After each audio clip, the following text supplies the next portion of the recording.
안녕하세요. 오늘도 사연 살롱을 찾아주셔서 감사합니다. 얼마 전 황당한 이혼을 한 20대 여성이에요. 24살인 제가 이혼녀가 되기까지 걸린 시간은 단 3개월이었어요. 그 3개월은 내 인생에서 가장 꿈 같은 시간이었지만 내 인생에서 지우고 싶은 시간이기도 했어요. 연애 기간을 포함해 짧았던 결혼 기간은 줄리아 로버츠 주연의 귀여운 여인이라는 영화가 떠오를 만큼 로맨틱했어요. 마치 제가 신데렐라라도 된 기분이었거든요. 하지만 이 결혼에 내 막을 알게 된 순간부터는 무시무시한 호러극처럼 변해버렸죠. 황당한 건 저는 이혼조차 할 수 없는 상황이었다는 거예요.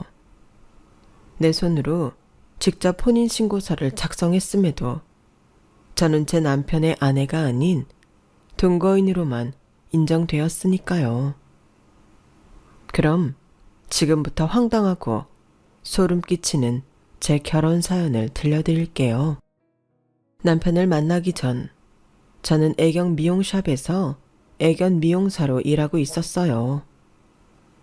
어릴 때 꿈은 간호사였는데 대학에 갈 형편이 안 돼서 일찌감치 꿈을 포기할 수밖에 없었어요. 저희 아빠는 제가 10살 무렵 엄청난 빚을 남기고 사라져 버리셨어요. 그 빚을 떠안은 엄마는 밤낮 없이 일을 해 돈을 갚아야 했어요.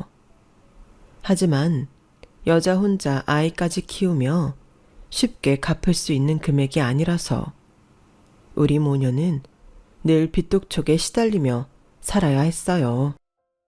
그래도 돌이켜보면 엄마랑 같이 살았던 그때가 좋았던 것 같아요. 가난했지만 의지할 수 있는 엄마 품이 있었으니까요. 제가 18살이던 고등학교 2학년 겨울, 늘 일과 빚독촉에 찌들어 살던 엄마는 동도 트기 전 일을 하러 집을 나섰다가 음주 차량에 치여 세상을 떠나셨어요. 경찰로부터 엄마의 사고 소식을 들은 순간 저는 세상이 무너져 내리는 기분이었어요. 너무 막막해서 정상적인 사고조차 할 수 없었죠. 무슨 정신으로 장례를 치렀는지도 모를 정도로요. 장례라고 해봐야 연락할 친척도 없어서 장례식도 없이 화장을 했을 뿐이었지만 그나마도 담임 선생님이 도와주지 않으셨다면 아무것도 못했을 거예요. 제 손으로 엄마의 사망 신고를 하고서야 비로소 이 세상에 더 이상 나를 안아줄 가족이 없다는 걸 깨닫게 되었어요. 살았는지 죽었는지도 모를 아빠는 집을 나가던 순간부터 가족이 아니라고 생각했으니까요. 엄마가 지난 8년간 죽을 힘을 다해 갚아왔지만 반도 갚을 수 없었던 아빠의 빚은 엄마의 목숨과도 같은 사망보험금으로 다 갚을 수가 있었어요. 그래서 더 아빠에 대한 원망이 컸어요. 아빠가 엄마를 죽인 거나 다름없다는 생각을 지울 수 없었거든요. 비록 우리 모녀를 찰가머리처럼 쫓아다니던 빚은 사라졌지만 여전히 제 삶은 빈곤했어요. 아빠 빚을 갚고 나니 수중에 남은 돈은 200만 원 남짓이었거든요. 몇 달 월세를 내고 나면 끝나는 돈이었죠. 당장 생활비를 벌기 위해 아르바이트를 하고 고등학교 졸업식 날에도 오후부터 아르바이트를 해야 했어요. 친구들은 다들 꽃다발을 들고 가족들과 함께 외식을 하러 가는데 말이죠. 그래도 그때는 내 인생이 처량하다는 생각보다는 이제 졸업을 했으니 아르바이트 시간을 더 늘릴 수 있다는 생각에 들떴어요. 고등학교를 졸업하자마자 아르바이트를 늘린 저는 그렇게 모은 돈으로 애견 미용학원에 등록을 했어요. 그리고는 견습생 생활을 거쳐 학원 원장님 추천으로 강남에 있는 애견 미용샵에 취직을 하게 됐어요. 그리고 그곳에서 남편을 만나게 되었죠. 당시 제가 일하던 샵은 밤 8시에 문을 닫았는데 하필 그날은 마감 후에 예약이 잡힌 거예요. 선배들은 다들 약속을 핑계로 빠져나갔고 막내인 제가 원장님 레이더에 잡히고 말았어요. 정원 씨, 미안하지만 수고 좀 해줘야겠다. 어지간하면 마감 후에는 예약 안 받으려고 했는데 단골 손님 부탁이라서 어쩔 수가 없었어. 그분 아드님인데 워낙 바쁜 분이라서 그때밖에는 시간이 안 된다시네. 솔직히 짜증이 났어요. 사실 저도 다음 날이 샵 휴무일이라서 오랜만에 친구들이랑 놀기로 했었거든요. 그런데도 원장님은 제게 약속이 있는지도 묻지 않으시고 폭탄을 떠넘겼으니까요. 8시가 되자 다들 퇴근을 하고 결국 저 혼자 샵에 남게 되었어요. 예약 시간인 8시 30분이 지났는데도 예약 손님은 나타날 줄 몰랐어요. 슬슬 짜증이 나기 시작하더라고요. 내가 누구 때문에 약속도 깨고 이 시간까지 이러고 있는데 코빼기도 안 보이는 거야. 오기만 해봐라. 입을 툭 내밀고 툴툴거리고 있는데 그때 출입문이 열렸어요. 그런데 애견 가방을 들고 가게 안으로 들어서는 남자를 보니 말문이 막혔어요. 너무 멋졌거든요. 수트핏이 정말 예술이었어요. 방금 전까지 툴툴거렸던 게 후회될 정도로 심장이 쿵쿵 울려댔어요. 은은하게 풍기는 향수 냄새까지 딱 제 취향이라서 감정을 숨기기 힘들더라고요. 커트를 하는 중간중간 제 눈은 남자의 왼손으로 향했어요. 결혼 반지를 끼고 있는지 확인하고 싶었거든요. 그도 그럴 게 남편은 저보다 13살이 많았기 때문에 처음 봤을 때도 확실히 나이가 느껴졌었거든요. 다행히 손가락에 반지가 없는 걸 확인한 저는 몰래 안도의 한숨을 쉬었어요.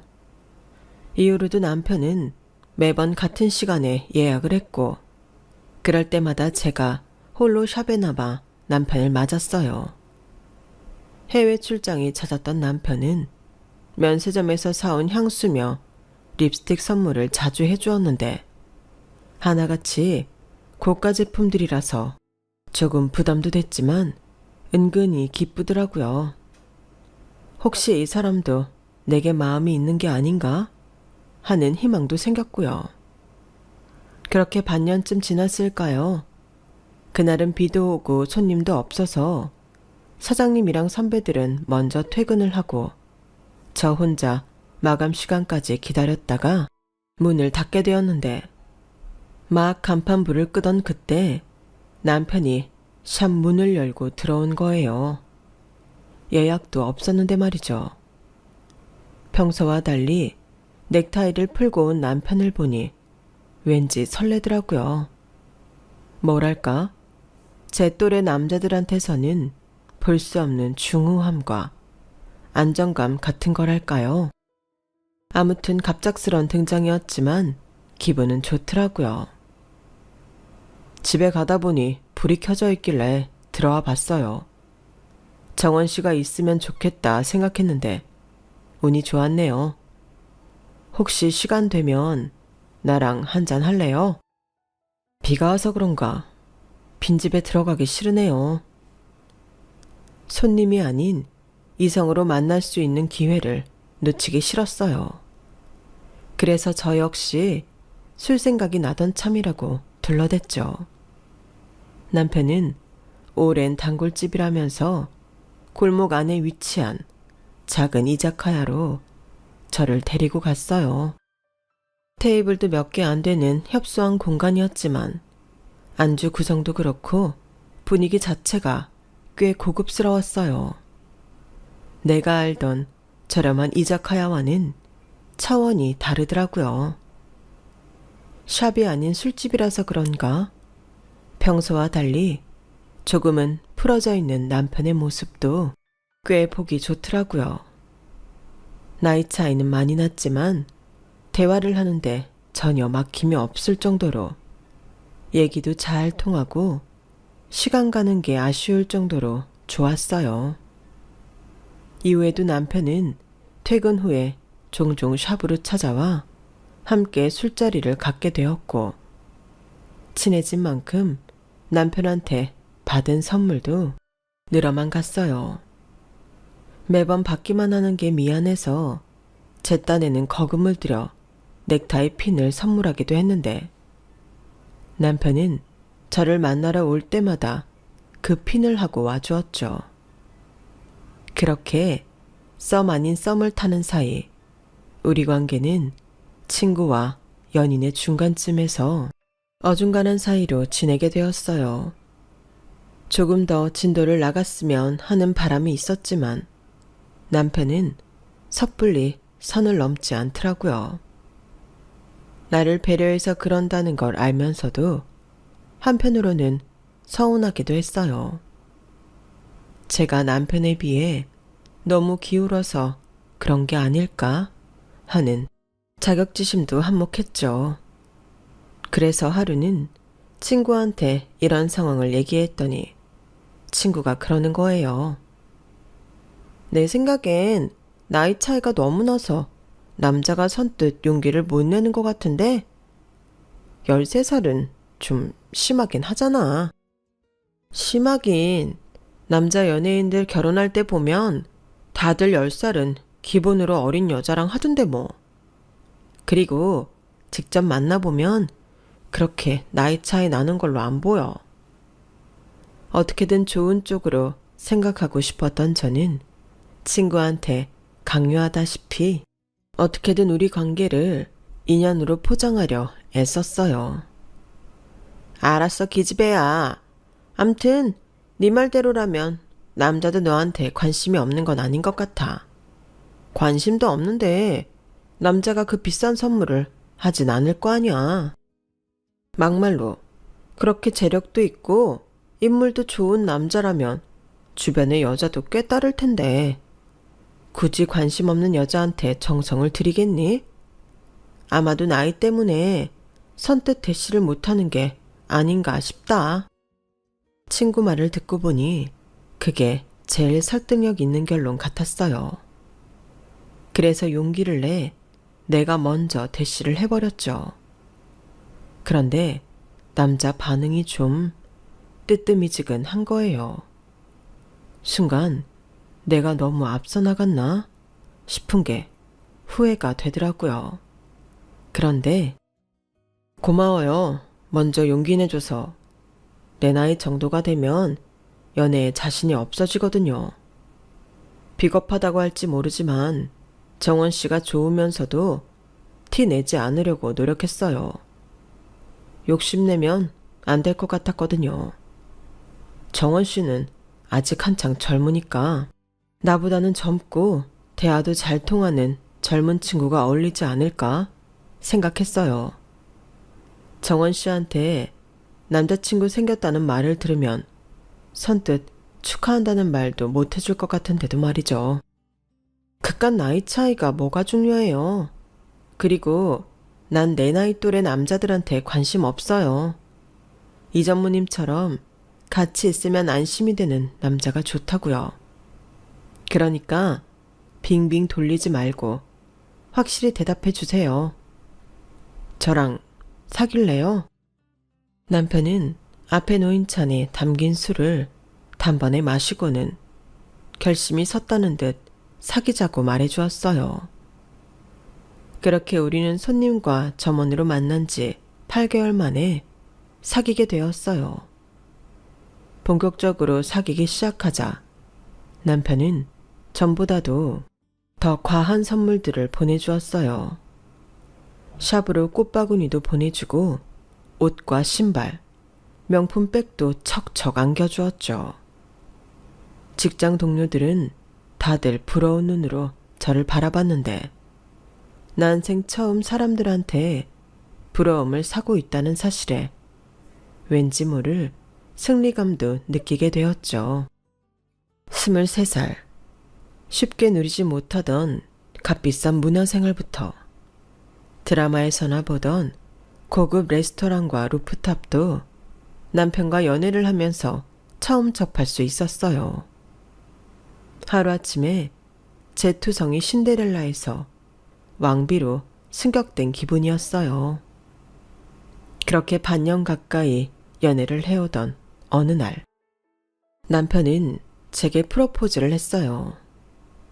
먼저 대시를 할 정도로 우리 연애에 공격적으로 나섰던 저였지만 막상 결혼하자는 말을 듣고 보니 덜컥 겁이 나더라고요. 아무래도 제 처지가 좀 그랬으니까요.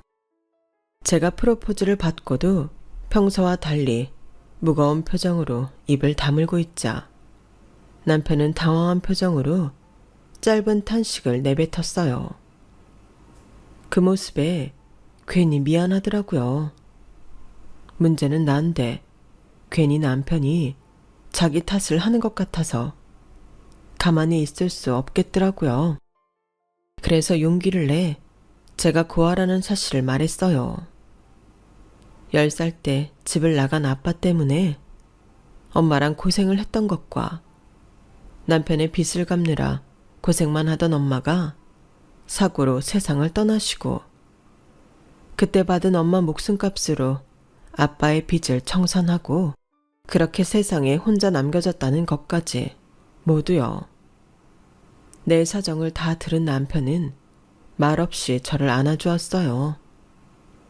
커다란 손으로 머리를 쓸어주며 수고했다고, 대견하다고 말해주었죠.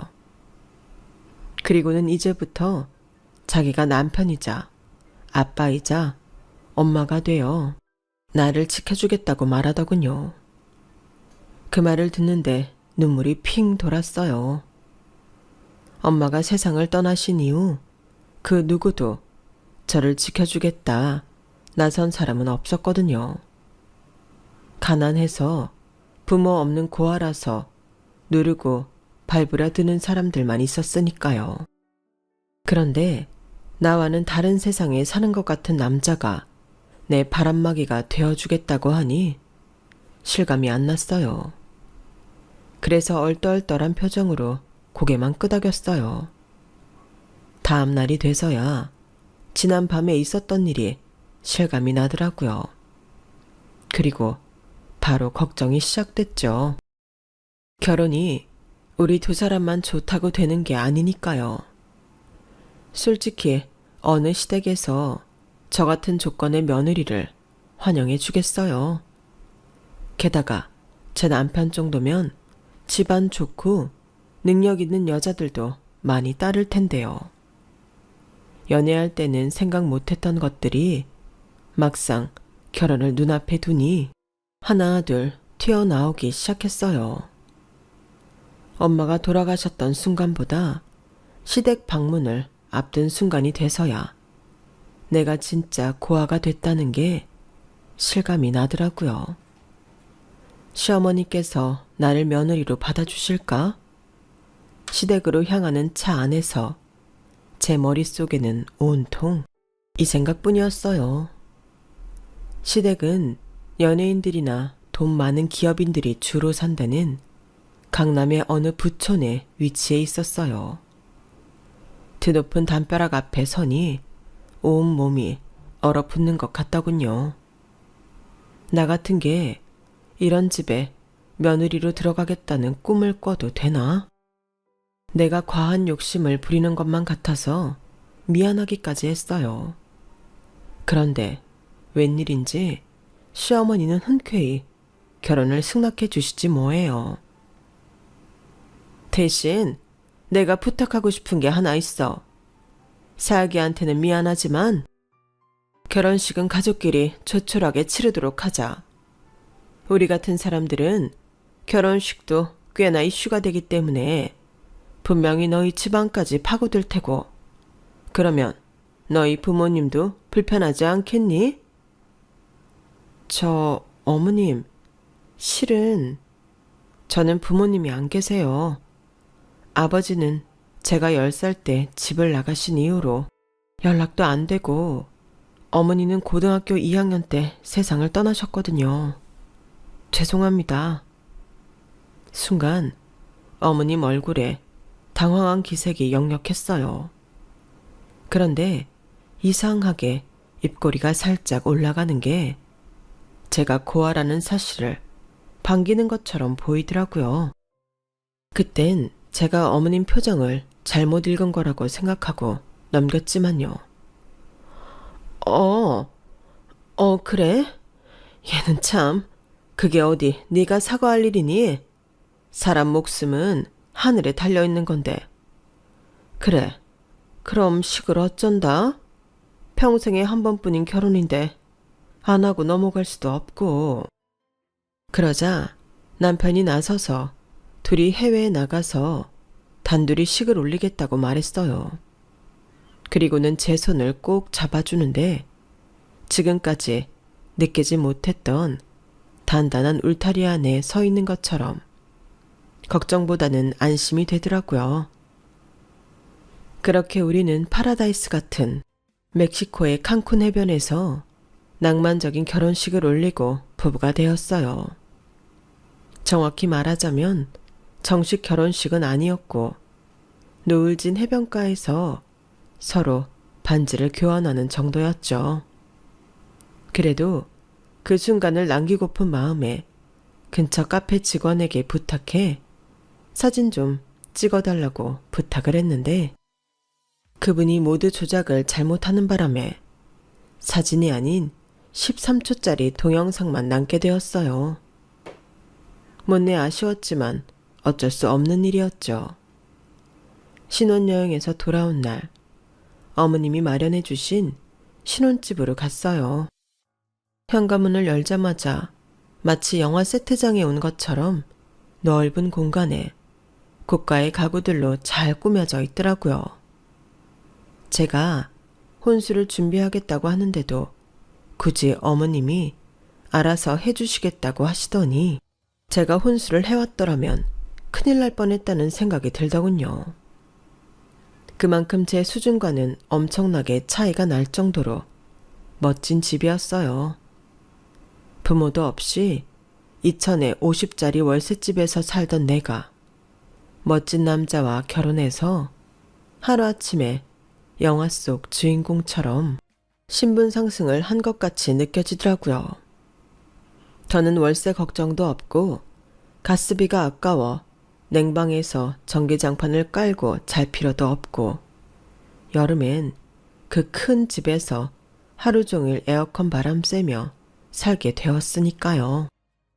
이런 안락한 삶은 내 인생을 통틀어 처음이라서 하루하루가 마치 꿈을 꾸는 것만 같았어요. 딱 하나, 시어머니가 집안 사람들 모임에 저를 참여시키지 않는다는 것만 빼면요. 남편은 그걸 오히려 어머님이 저를 감싸느라 그러시는 거라고 하더라고요. 우리 집안 사람들 겉으로 고상한 척 하지만 알고 보면 다 속물들이야. 돈 앞에서 서로 물고 뜯고 싸우는데 도 같은 사람들이지. 어머니는 정원이 널 그런 인간들 사이에 밀어넣고 싶지 않으신 거야. 일종의 배려지. 그러니까 너무 서운해하지 마. 솔직히 남편의 그 말을 믿고 싶었지만 그러면서도 온전히 의심이 가신 건 아니었어요. 아무리 그래도 그렇지 결혼식도 우리 둘이서 하게 하고 집안 행사에도 참석시키지 않는다니. 좋게 포장하면 제가 상처받을 걸 어머님 선에서 차단하는 거라고 하겠지만 이건 누가 봐도 제가 창피해서 그러시는 거라고 밖엔 생각할 수 없잖아요. 할 수 없이 결혼 승낙은 해주셨지만 그 집 사람으로 온전히 받아들일 수 없다는 무언의 거절이 아닌가 싶더군요. 저를 기죽이고 초라하게 만들어서 내 발로 뛰쳐나가게 하려는 시나리오 말이에요. 그런데 제 예상과 달리 시어머니는 저를 내쫓으려고 혈안이 된 분은 아니었어요. 오히려 그 반대였죠. 결혼 후 일을 그만두고 집에만 있는 저를 생각해서 쇼핑도 데리고 다니시고 전시회를 핑계로 저를 불러 바람도 쐬어주셨거든요. 거기다 호칭조차도 시어머니가 아닌 엄마라고 부르게 하셨고요. 나는 시어머니라는 호칭에 거리감 느껴져서 싫더라. 말로는 며느리도 딸이라고들 하면서 왜 호칭부터 거리감 느끼게 그렇게 불러야 되는지 모르겠어. 나는 딸도 없고 넌 이제 내 딸이나 마찬가지니까 나를 엄마라고 불러주면 어떻겠니? 그동안 부모도 없이 혼자 외로웠을 텐데 내 품을 내어주고 싶어서 그래. 어떻게 날 엄마로 불러주겠니? 말씀은 감사드리지만 그래도 어떻게 그래요. 그러면 엄마 말고 시엄마는 어떨까요? 요즘 제 또래 친구들 중에는 그렇게도 많이 부르는데요. 그러자 어머님이 서운한 티를 내시며 그러셨어요. 너는 꼭 나랑 선을 그어야 마음이 편한 거 보구나. 그렇게 호칭에 시자를 붙이고 싶다면 내가 어쩌겠니? 부르는 사람 마음인걸. 내가 너무 마음이 앞서서 널 불편하게 한 모양이다. 그래, 그냥 너 편한 대로 해라.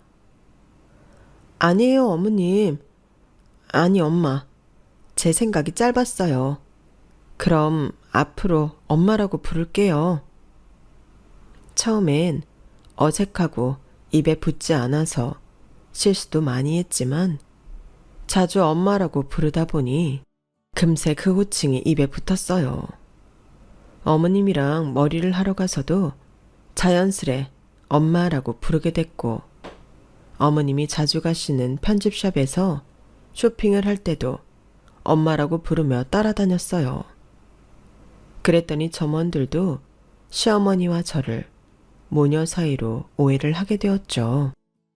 호칭에 어쨌든 어머님과 제가 고부간이 아닌 그 이상의 관계가 된 건 사실이라서 딱히 그 오해를 해명하지는 않았어요. 그러던 어느 날이었어요. 어머님이랑 보기로 약속했던 전시회가 있어서 어머님을 만나러 미술관으로 갔어요. 전시 관람 이후 어머님과 함께 움직여야 할 것 같아서 일부러 차를 두고 택시를 타고 나섰죠.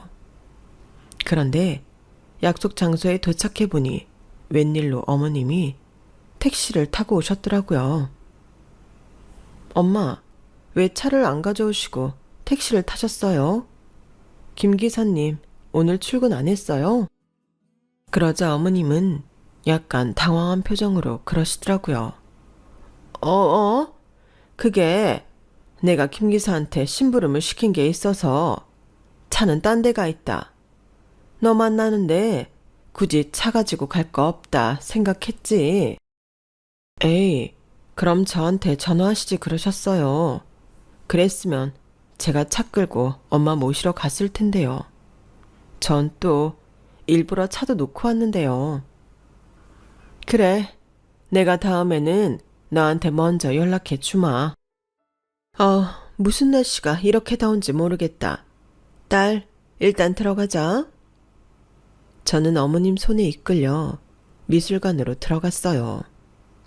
전시회를 보고 미술관 안에 있는 카페에서 차를 마시는데 어머님이 불쑥 항공권을 내미시더라고요.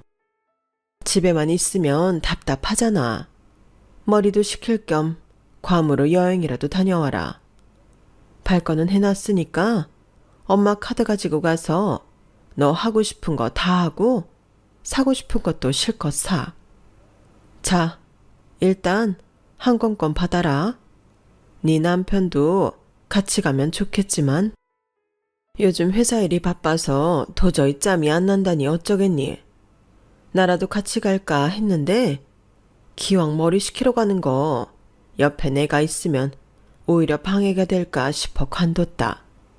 마음이 편해야 애도 빨리 들어설 거 아니니. 그러니 몸과 마음을 정화한다 생각하고 가서 푹 쉬고 오너라. 딱히 혼자 여행을 가고 싶은 생각은 없었지만 결혼 초부터 손주 소식을 기다리는 어머님이 어떤 의미로 여행을 보내주시는지 알 것 같더라고요. 그래서 거절할 수 없었어요. 엄마, 매번 감사드려요. 엄마 말씀대로 여행 가서 편히 쉬다가 올게요. 어머님이 주신 항공권은 이코노미도 아닌 비즈니스석이었어요. 며느리 혼자 여행 보내는 것도 쉽지 않은 결정일 텐데 굳이 비싼 항공권으로 해주시는 걸 보니 어머님이 정말 저를 많이 아껴주시는구나 생각했어요. 거기다 여행 가서 사용하라며 카드까지 주시니 고마워서 몸둘 바를 모르겠더라고요. 이런 어머님을 한때나마 의심했던 게 죄송할 정도였죠. 어머님은 친구분이랑 미술관에서 만나기로 하셨다고 해서 저만 먼저 자리에서 일어났어요. 막 미술관을 빠져나왔는데 마침 건너편에 택시 한 대가 서 있더라고요.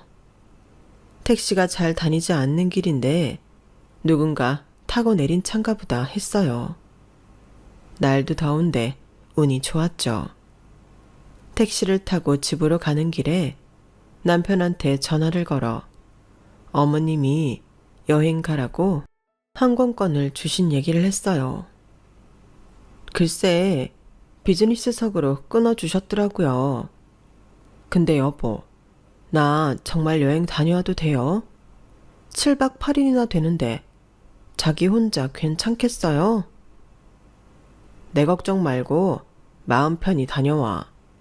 어머니께서 모처럼 생각해서 준비해 주신 여행인데. 여보, 나 바로 회의 들어가야 해서 이만 끊어야겠어. 남편 허락도 받았겠다. 가벼운 마음으로 휴대폰을 백에 넣으려고 하는데 그때 기사님이 갑자기 택시를 세우더라고요. 신호에 걸린 것도 아닌데 말이죠.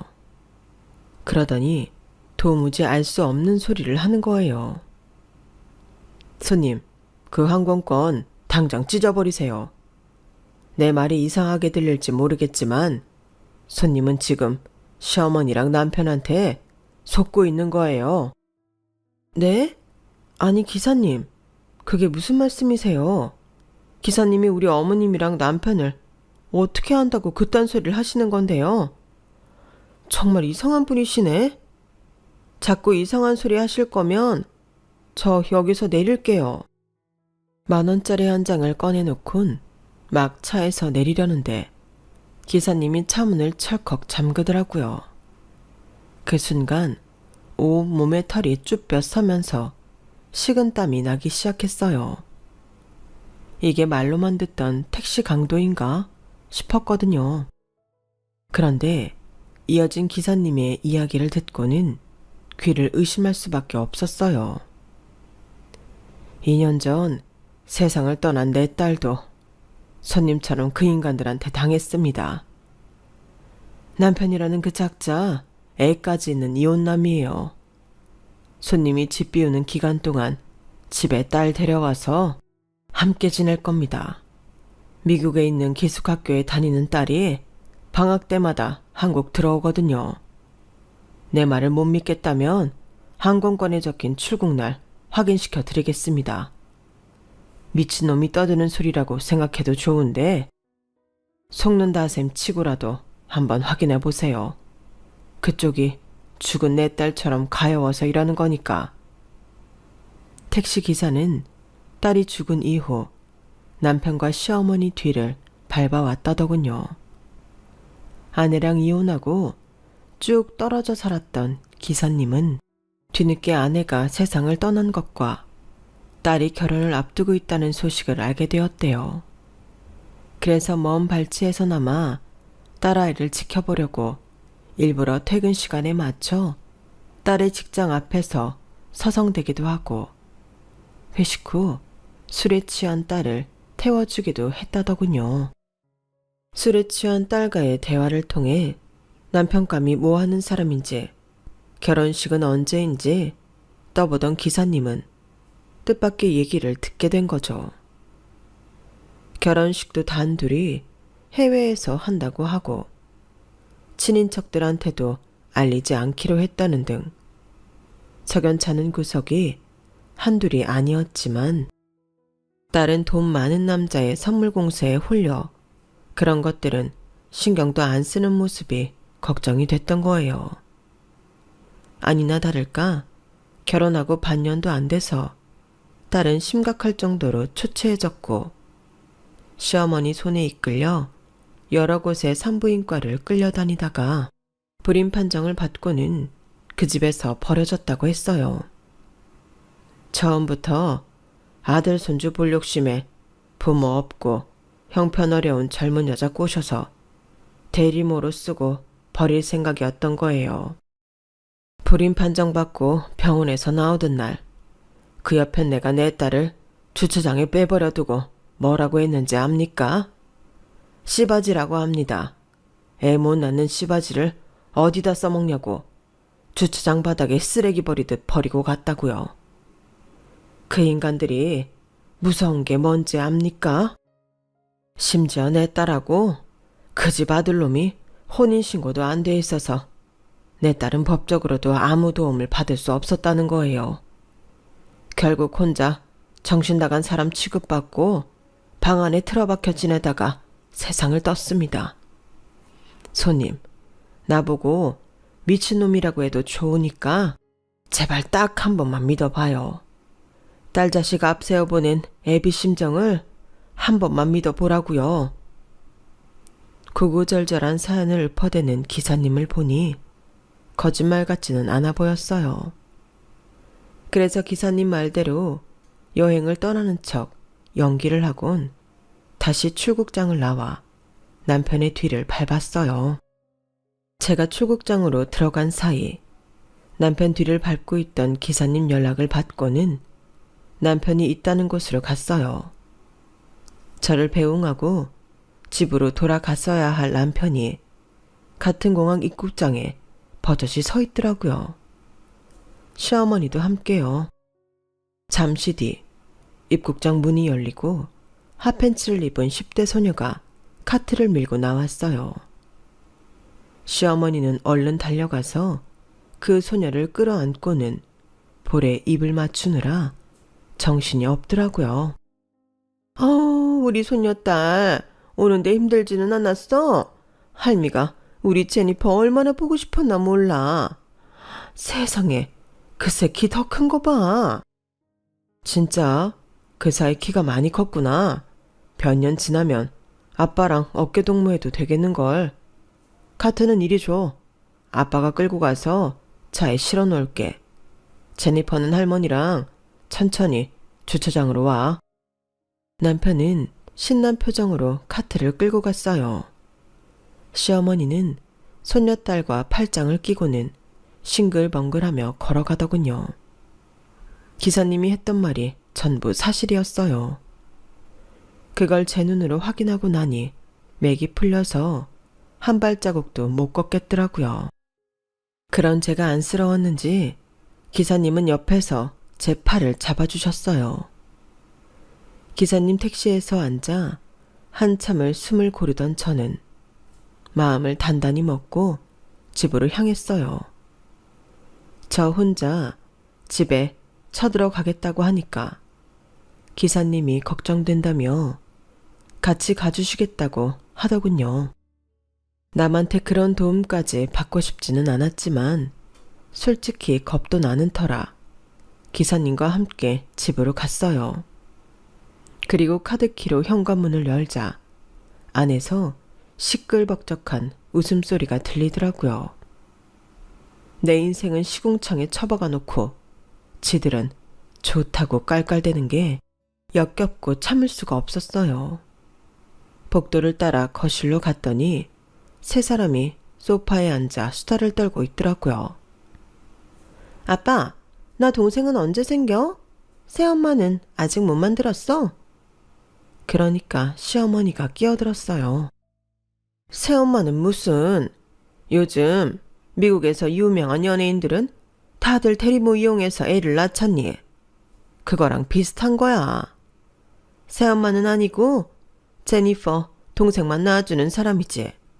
어차피 애를 만드는 건 네 아빠씨니까. 한국에서는 그런 걸 씨바지라고 불러. 이제 우리 제니퍼도 다 컸으니 할미가 무슨 말 하는지 알지?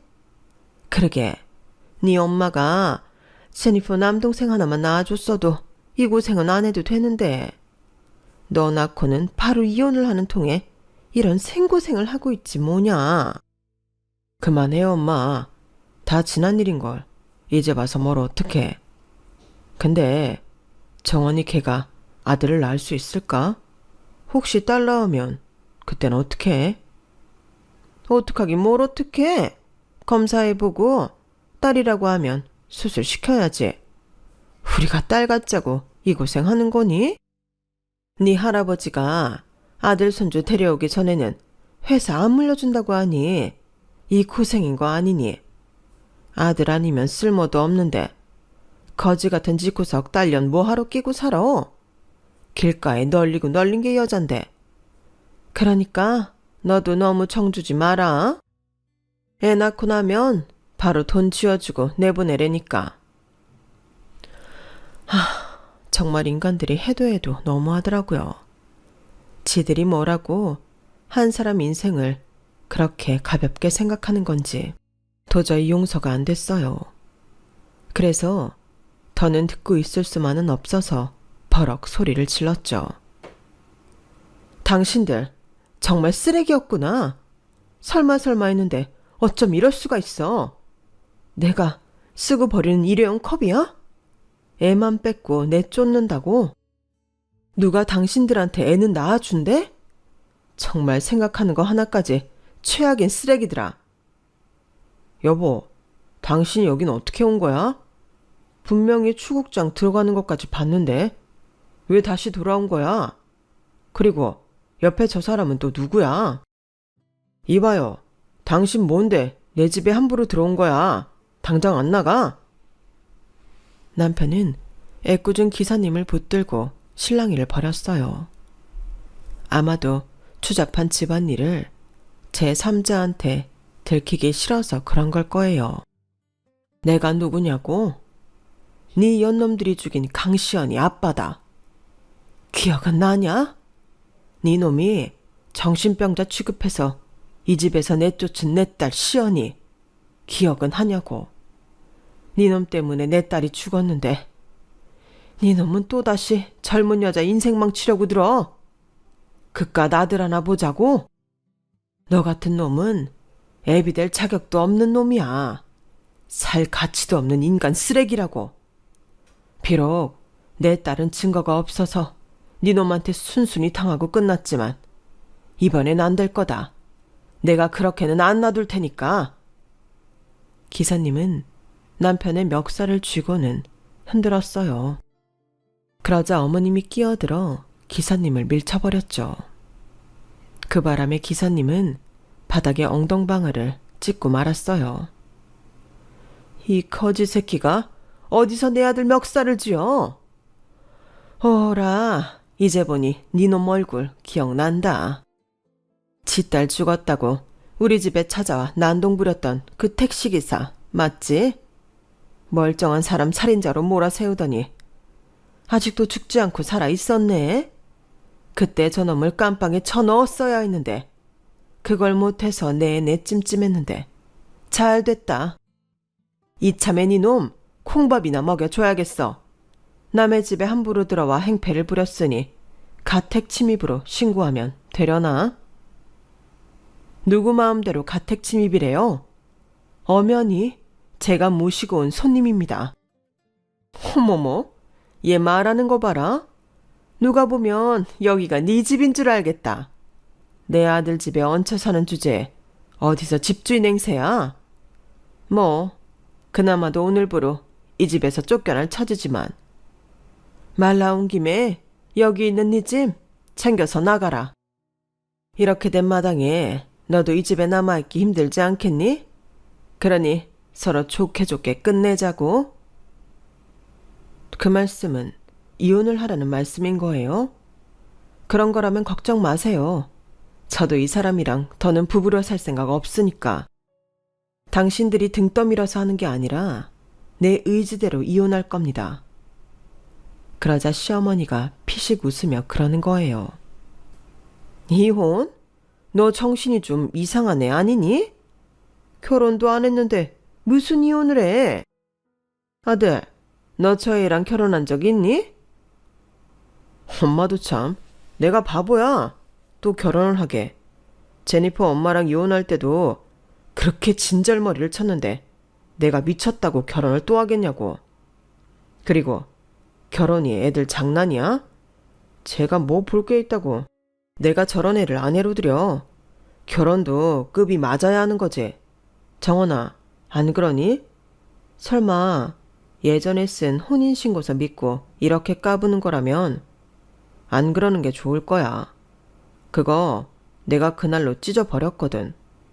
넌 그냥 내가 던져주는 선물 받으면서 필요에 따라 움직여주기만 하면 되는 거였는데 이렇게 과욕을 부릴 줄은 몰랐네.